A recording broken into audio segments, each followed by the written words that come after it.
Tamam.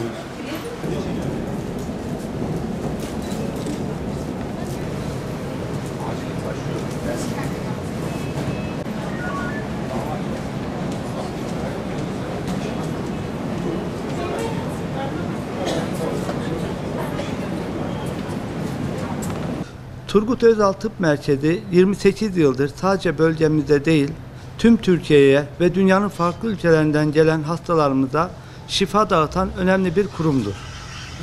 İlk olarak kıymetli hemşerimiz rahmetli Turgut Özal tarafından 1996 yılında 600 yataklı olarak hizmete sunulmuş bir hastanedir. Fakat ilerleyen zamanda artan tıp teknolojileri, artan ihtiyaçlar ve nitelikli alanların eklenmesiyle bugün geldiğimiz noktada hastanemiz devasa bir sağlık kompleksi olmuştur ve şu anda 1612 yatak kapasitesine ulaşmıştır.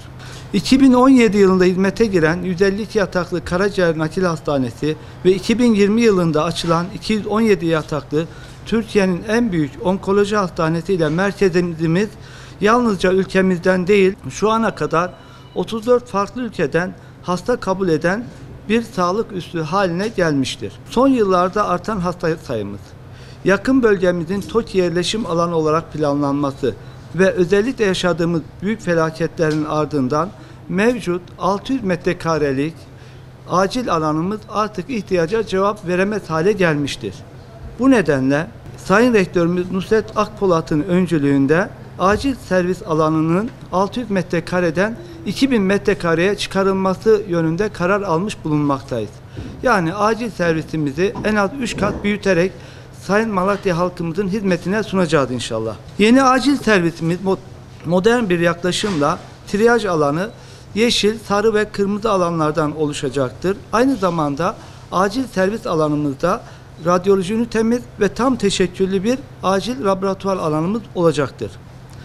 Ve yine ilk defa bulaşıcı hastalıklarla başvuran hastalarımızın izole edileceği, hastane havalandırma sisteminden tamamen bağımsız olan negatif basınçlı izole bir odamız acil servis alanımızda olacaktır. Buradaki triyaj sistemine göre basit müdahale gerektiren hastalarımız yeşil alanda, daha ileri düzey müdahale gerektiren hastalarımız sarı alanda, hayati tehlikesi bulunan ve ciddi müdahale gerektiren hastalar ise kırmızı alanda tedaviler yapılacaktır.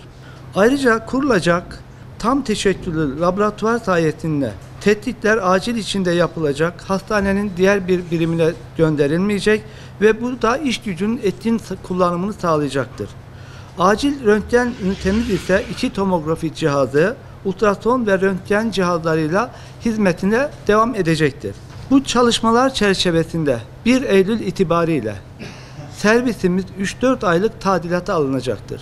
Bu süre boyunca acil hizmetlerimiz hastanemizin güney cephesinde kurulan geçici acil ünitesinde kesintisiz olarak hizmetine devam edecektir. Ancak özellikle altını çizmek istiyorum. Bu tadilat süresinde gerçekten acil müdahale gerektiren hastalarımız öncelikli olacaktır. Nitelikli müdahale gerektirmeyen ayaktan başvurular ise diğer hastanelere yönlendirilecektir. Bu konuda Sağlık Müdürlüğümüze yapmış olduğumuz bir protokol bulunmakta. Bu hastaların büyük bir kısmı 112 marifetiyle diğer hastanelerimize sevk edilecektir. Vatandaşlarımızın bu süreçte bizlere anlayış göstereceğine inanıyor. Sabır ve destekleri için şimdiden teşekkür ediyorum. Zaten bu resimlerde daha güzel.